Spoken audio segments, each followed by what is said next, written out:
कई कह के काहे कहलियो कि रोशनदार से ना भइल हम जौन कदम तारा भातार से ना होई जेकरा के तू मानो तारू आई जवन कह दी हम तू करवा लेबो ई जवन करी हम तू करवा लेबो जीवन में ना होई तू करवा ना मैं दिल जानी हो पागल बानी ए दिल जानी मसवक जैसन हम ना भाई ना ना डार्लिंग तू बोलो हुआ ना भाई ना भइल नो पर तुमन जी किए हमरा से ना भइल अच्छा अरे लगवल निशाना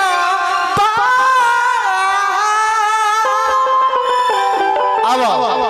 अतहर हथवा में गोड़ी हो हमारा किस्मत के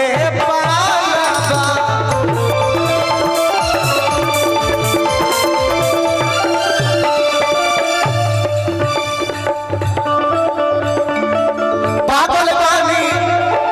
ए दिल जानी पागल बानी ए दिल जानी बसवक जैसे प्रदुमन जी का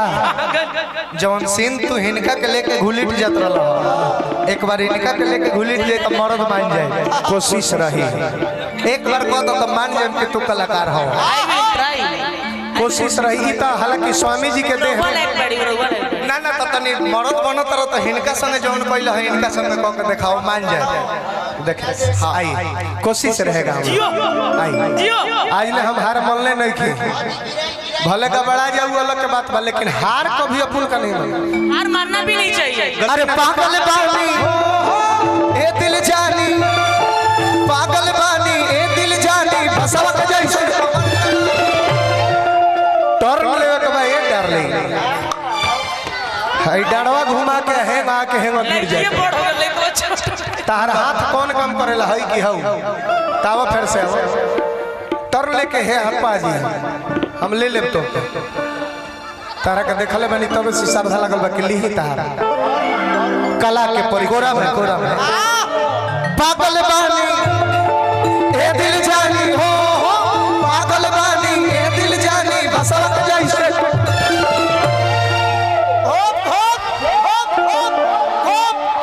आराम से ऐसे ना एक बार फिर देखे अरे कि पागल बानी हो ए दिल जानी हो पागल बानी ए दिल जानी बसवक जैसे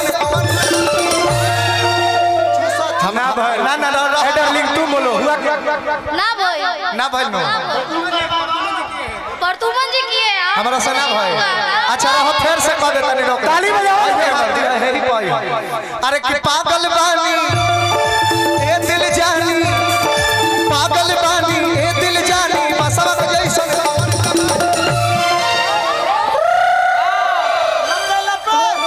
जान ले के मारे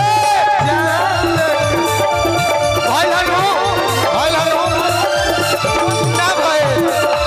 ना भइल आपके प्यार में हम संवरने लगे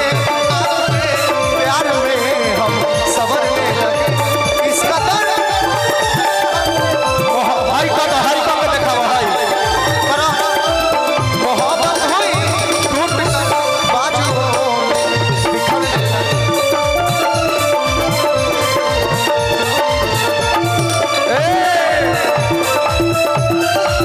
रोशन जी रो बहुत सुंदर कलाकार है ये है हिनका के कहत नहीं हिनका के पूजा भी बहुत सुंदर कला इतना इनका पर भड़का मत इनका डटर पाव पहले कभी हाँ पहले कभी न मेरा हाल ऐसा हुआ मेरी नींद गई चैन खोने लगा कुछ तो होने लगा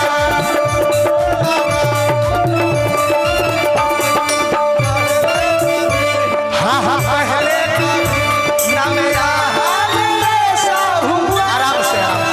मेरी नींद गई चैन होने लगा कुछ तो होने लगा अब कुछ तो होने लगा जान लेके माने